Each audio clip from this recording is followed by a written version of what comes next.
kembali ke Pancasila yang sebenarnya lagi. Anda mau seperti itu? Anda mau? Iya. Ya, kita bareng-bareng. Jawabannya kan itu. Bukan bisakah? Mau nggak kita? Dan kita yang memulai untuk itu. Ketika kemudian penyelenggara negara hari ini tidak mampu, ya kita yang harus menjalankan itu. Sebagai anak muda, kita kan seumuran, enggak ya? Salah ya? Enggak seumuran. Kadang-kadang suka lupa gitu ya. Tapi artinya beginilah, artinya ini menjadi tugas anak zaman, anak bangsa, anak negeri, anak muda lah, yang artinya masih punya semangat, yang punya energi ya untuk melakukan hal-hal seperti itu. Now or never. Ini bukan pilihan. Untuk saya ini sebuah keharusan. Jadi boleh ini atau enggak boleh? Enggak. Ini harus. Hukumnya wajib. Harus terjadi. One way or another, satu atau lain cara saya nggak ngerti nanti. Tapi karena itu ketetapan, itu sudah ketentuan. Dan harus kembali kepada nilai-nilai yang sejati. Dan ingat, kenapa saya katakan mau nggak? Karena ini tidak jatuh dari langit. Ini harus diupayakan, diusahakan, diperjuangkan. Bahkan kata yang paling tepat adalah itu, diperjuangkan. Ya dengan darah keringat, waktu yang memang harus kita berikan untuk tadi, untuk kembali kepada memanusiakan manusia dalam hal ini. Karena itu tujuan mulia. Itu tujuan mulia. Ini mission sakri, sebuah misi suci yang harus menjadi tugas kita semua sebagai anak zaman. Mari kita sampaikan kepada siapapun, mengajak siapapun itu. Karena perubahan tidak akan terjadi dengan sendirinya jika kita berdiam diri atas itu. Dan saya selalu mengatakan, kejahatan tidak pernah salah. Yang salah adalah mereka yang membiarkan kejahatan itu terjadi. Sederhana kan? Yang salah itu, kejahatan akan tetap ada. Sampai akhir masa, akhir waktu nanti, kejahatan tetap ada. Tapi tadi, kalau kita mendiamkan, itu yang salah. Kalau kita berdiam di atas kejahatan, itu yang salah. Itu tugas kita. Diminum dong. Diminum tapi udah habis. Kayaknya haus banget ya. Pak De, kalau misalnya kita nggak punya kapasitas Mau tambah lagi? hal tersebut, untuk melakukan hal tersebut kayak sebagai rakyat gitu kan, demo aja kadang suka nggak didengar, terus ya gimana ya maksudnya? Paling ngomongin Seperti nggak terjangkau gitu. Iya. Siapa bilang kita tidak punya kapasitas? Kita semua punya kapasitas. Kapasitas kita sebagai apa? Kalau kita bicara hal yang tentang tadi, kapasitas kita sebagai rakyat. Rakyat kan mesti cuma nerima doang kalau sekarang. Oh iya, itu kan problem mereka. Ya kan? Kenapa nerima? Gitu. Jangan komplain juga kalau memang sudah mau nerima. Tapi kalau kemudian kita merasakan ada hal-hal yang memang tidak pada tempatnya dan harus diperbaiki, ya lakukan dong. Ya kan? Kita berlima, memang apa yang bisa kita katakan berlima? Bersepuluh apa yang bisa kita katakan? Saya selalu mengatakan begitu. Berseratus, berseribu, bersejuta akan berbeda dampaknya. Maka mari kita ajak kepada siapapun. Jangan lelah untuk mengajak. Ya?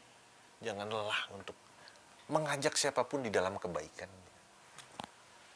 Soal mereka terpanggil atau tidak, biarkan Tuhan yang memberikan petunjuk kepada mereka. Tetapi jangan pernah lelah. Ayo.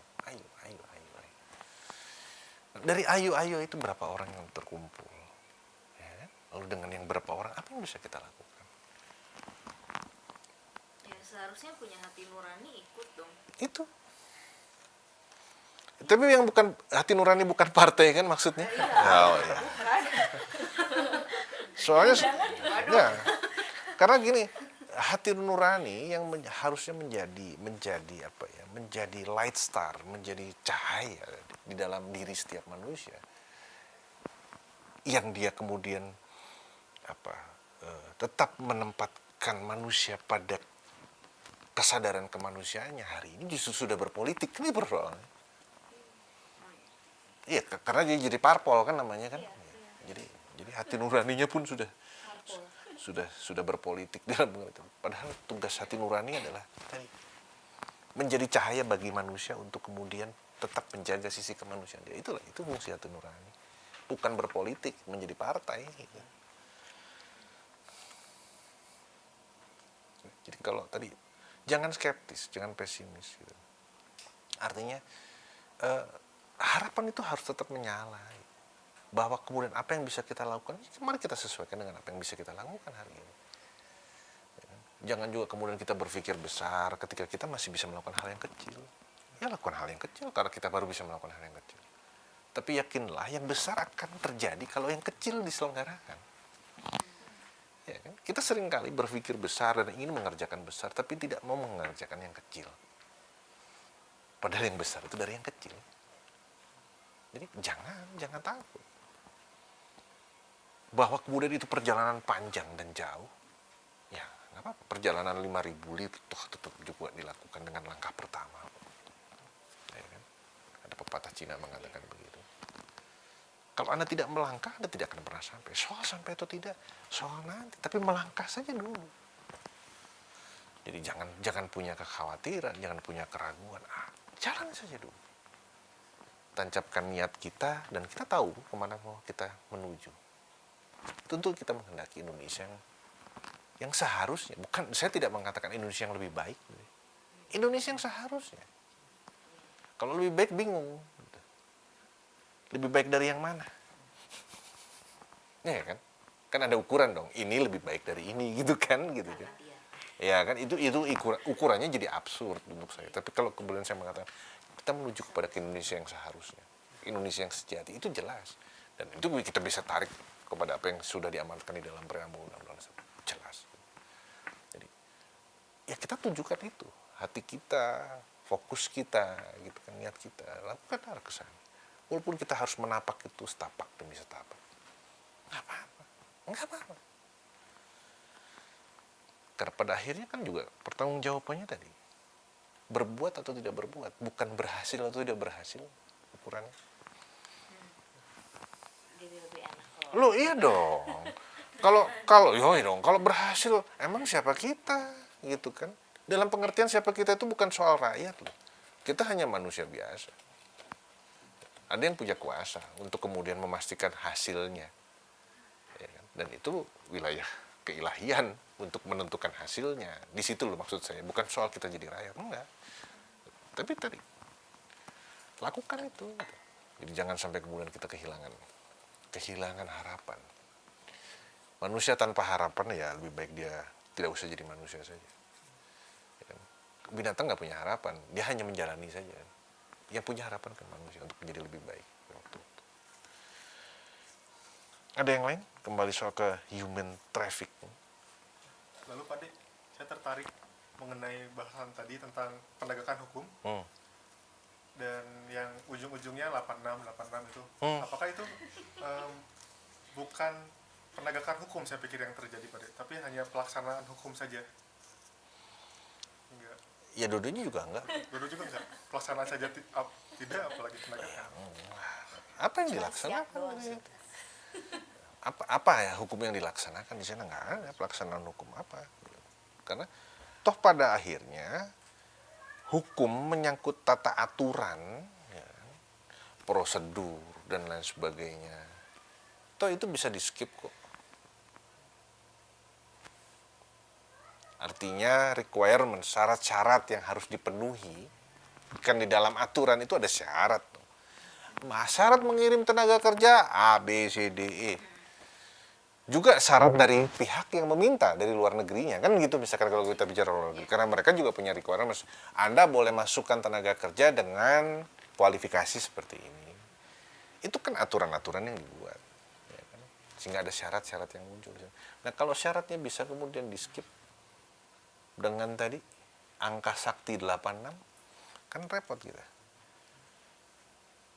Maka kenapa kemudian banyak misalkan tenaga TKI kita yang kemudian terlantar di luar negeri? Udah berangkat sih, sampai sana nggak kerja. Ya karena kualifikasinya tidak memenuhi standar sana. Terus gimana? Mau dipakai di mana? Orang kualifikasinya nggak masuk. Terus nggak bisa pulang, nggak punya uang. Lah iya.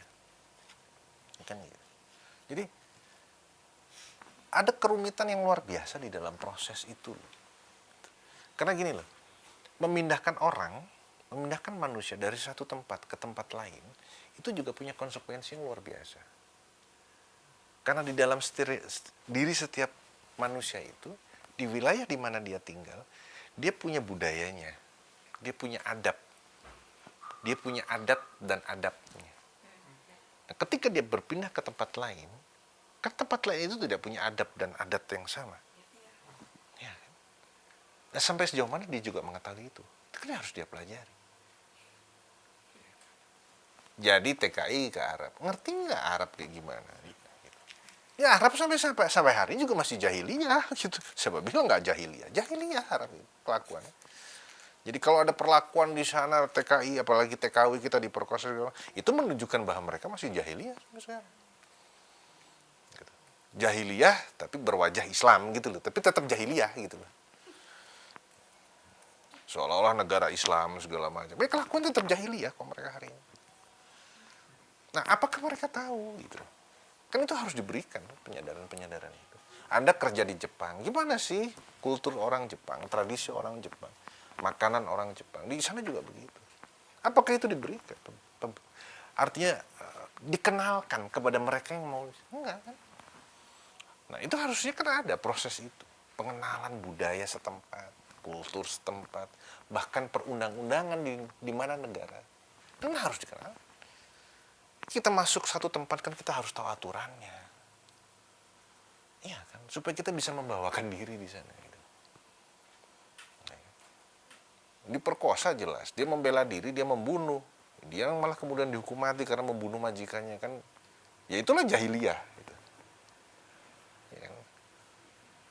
Pemerintah kita kayaknya diem atau Ya, kita nggak usah ngomong lah soal pemerintah hari ini, karena saya juga sudah kehilangan kepercayaan terhadap pemerintah hari ini. Jadi kita tidak bisa berharap dari pemerintah.